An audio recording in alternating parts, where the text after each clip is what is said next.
From a childhood investment that led to a massive payout, Hey, what do we got here? A whole lot of silver. to one that left Rick with no cash left.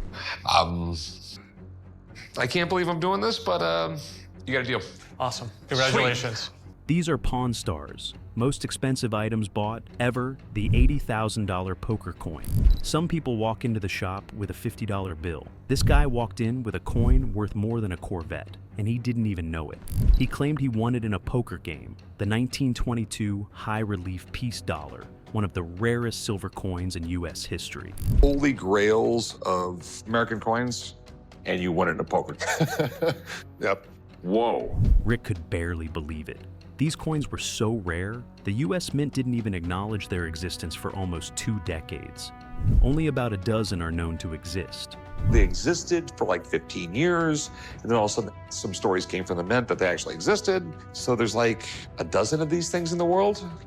At first, he wanted just $20,000. Rick nearly fell over.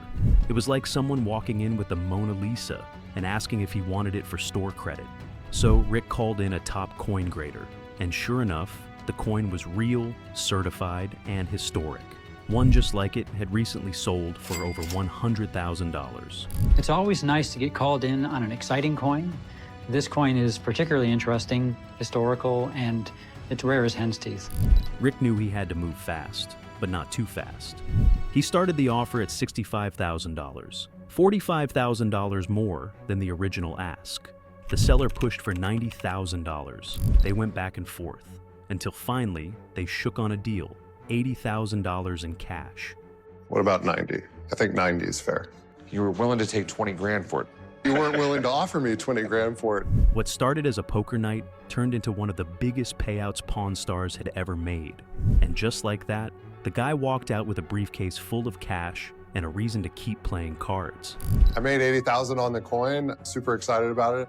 Definitely going to keep playing poker. Hopefully I get another coin like this sometime.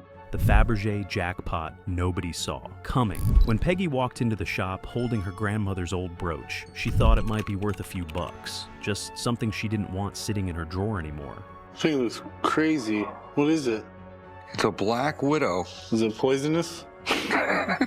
Chumley joked that it looked like a black widow spider and asked if it was poisonous. Peggy didn't even flinch. She just wanted it gone. But then Rick took a closer look and everything changed. This guy became famous for his Fabergé eggs, but he actually made everything from silverware to necklaces to rings. And just about anything he touched is considered a masterpiece. He told her what she really had, a Fabergé brooch. It was Russian imperial jewelry, the kind of piece worn by royalty before the revolution. Platinum, onyx, diamonds, sapphires in the feet, and ruby eyes. Peggy had been carrying around a piece of museum-level craftsmanship without even realizing it, and she only wanted a couple thousand for it. Rick, to his credit, didn't lowball her. He looked her in the eye and said, "I'd love to give you $2 grand, but I have a conscience." Then he dropped the real offer, $15,000. Oh my God, you gotta be me.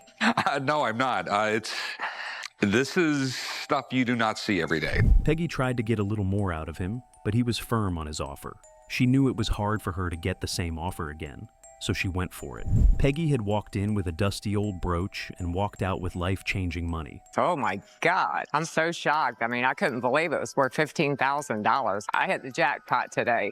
The $111,000 silver haul. The old man is crazy about silver. He's going to be like a kid on Christmas morning when he sees this. This guy had been stacking silver for over a decade, not realizing what he was in for. He bought it back when prices were rock bottom, just $3 an ounce, and held on to it, waiting for the right moment to cash in. That moment was now. 90% silver dimes over here, some quarters. Got these bars, and this thing alone's almost 75 pounds. Rick and the team started digging through the pile. 90% silver coins, vintage quarters, and massive silver bars, including one that weighed over 75 pounds. They double-checked everything for fakes, scanned the edges for copper, weighed the coins, and finally drilled and melted part of the huge bar to make sure it was real. The test came back clean, 100% silver. So you have 3,372 ounces of silver. That's when Rick dropped the offer, $110,900 for the full stash. The seller tried to negotiate, but even he knew that he was pushing it. Eventually, they shook on $111,000 even. I'm really glad my dad taught me to invest, because today I'm walking out with over $100,000. One of the biggest cash deals in the shop's history, the Colt revolver that made everyone jealous. I want this thing, I want this thing, I want this thing, but I have to make sure everything checks out. When Paul brought in this old Colt revolver, Rick didn't even try to hide how excited he was. Hey, how can I help you? I'd like to try and sell this Colt revolver. This is cool. A single-action army from the 1870s, nicknamed the Peacemaker, this thing was history. Paul explained he got it as collateral from a bond he issued. The guy never paid up, so the gun was his now, and he wanted $25,000 for it. This is an appraisal on it. I took it in for $25,000. That's what they owe.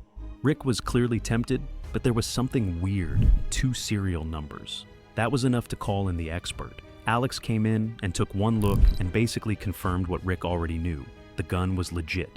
Not only that, it had been featured in 2 major reference books, including the Colt Bible. The grips were hand-carved in Civil War-era high relief and came from the top firearm retailer in the US at the time. Alex said they were hen's teeth rare. Even with the serial number discrepancy, Alex said he'd expected to sell at auction for $35,000 and wouldn't be shocked if it went for $50,000 or more. I would say that at auction, I would safely guess that this would sell for $35,000. With that kind of praise, Paul came back swinging. He asked Rick for $40,000, but Rick was set on his price. They went back and forth until Rick locked it down for $27,500. A clean deal, no games, no drama, just a solid price on a one-of-a-kind piece. We got a deal. Great.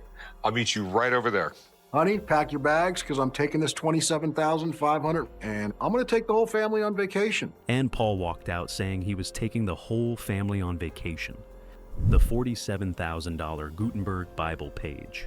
When this seller walked into the shop, Rick had no idea he was about to lay eyes on a page from the Gutenberg Bible, the first major book ever printed with movable type.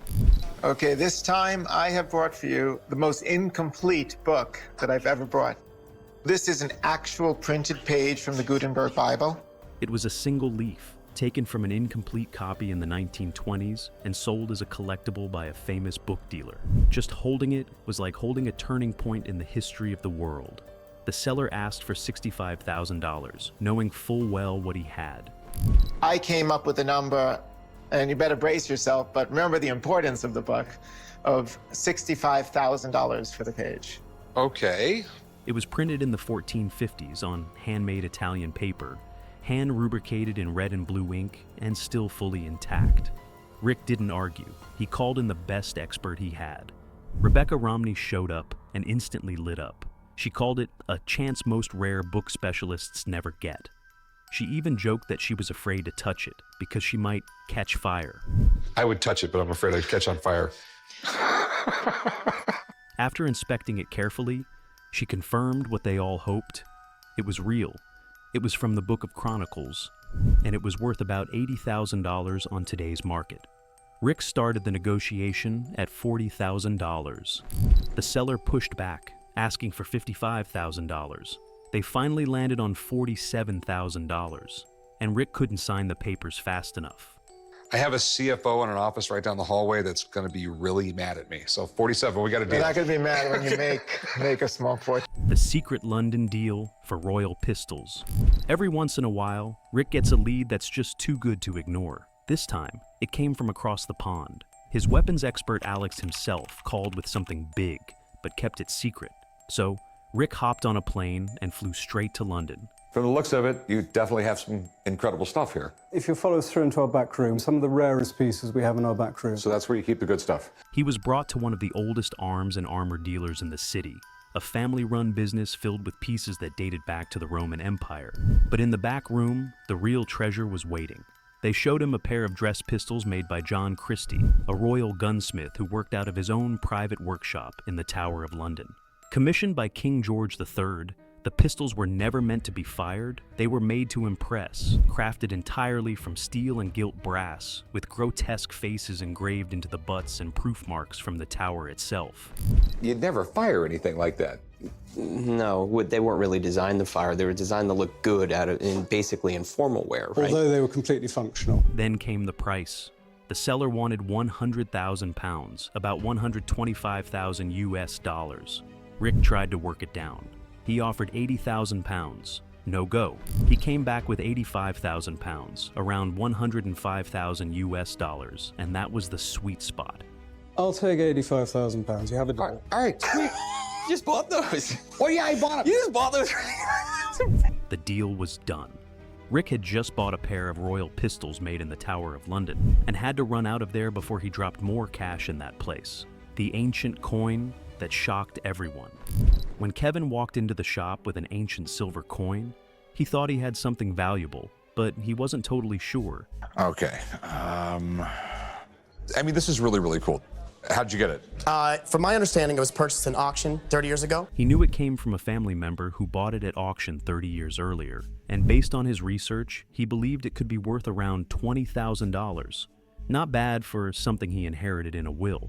Rick took one look and got curious fast. He explained that coins like this came from the Eastern Mediterranean and were used between Greek city-states to make trade easier. They were often struck by hand using massive hammers, which usually left the design off-center or distorted, but this one was almost too perfect. Rick admitted that for every real coin like this, there are hundreds of counterfeits. These things go from anywhere from $10,000 to $100,000. I could live with that. But there's 500 fakes for every real one. So, of course, he brought in the big guns, Vaghi, his ancient coin expert. And as soon as Vaghi saw it, he lit up.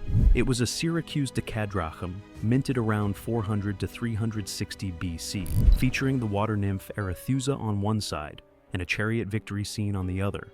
Vaghi confirmed it was 100% genuine. He praised the sharpness, the strike quality, and the metal composition. Okay, I have news. It's absolutely genuine. Then he dropped the value, $50,000. Kevin was floored, but now came the real negotiation. Rick offered $35,000, more than Kevin initially hoped for, but way under what it was worth. Kevin pushed back. Rick raised it to $40,000 and said that was his best. Kevin thought it over, then took the deal. 40,000 is fair. Okay, all right, cool, man, this is great. Do I get one of those big checks? No. He walked out with a legit ancient artifact on payday. But nothing came close to this one. The day Rick found the Wild Things. When Rick got a call about original artwork from Where the Wild Things Are, he didn't hesitate. He headed straight to a local gallery in Las Vegas. What he found was one of the most nostalgic treasures of his childhood. We're talking Where the Wild Things Are, the greatest child's book ever. These things rarely, if ever, come on the market. The seller had 12 original Maurice Sendak illustrations from the classic children's book, all one of a kind, in excellent condition, and larger than most of Sendak's original work. It's always really difficult selling any artwork that you are so connected with, but I've had these for a while, I've enjoyed them, and now I think it's kind of time to pass on the torch. Two featured the book's iconic monster, Moisha, and the boy king Max in all their crosshatch detail. Rick admitted it was one of the greatest books ever written when he was a kid, and he'd always been fascinated by the art. When I was a kid, I was fascinated by the pictures. Yep, me too. It was something about the way he painted everything. It was so different than any other children's book. The seller valued the full collection at $375,000, which would make this one of the biggest buys in Pawn Stars history. Rick brought in his art expert, who confirmed how rare the pieces were, especially since Sendak never sold original Wild Things art during his lifetime. He estimated the collection could bring $310,000 from serious collectors. With that in mind, Rick opened at $200,000. I think they're amazing. They really are some of the greatest art I've ever seen. I'll tell you what, I'll give you $200,000. The seller countered with $300,000, but after some tense back and forth, they shook hands at $250,000. Bring them down to the shop, we'll do all the paperwork. They're amazing, man. Now you know where the Wild Things are. Rick called it one of the coolest things he'd ever bought, and, well, he was right.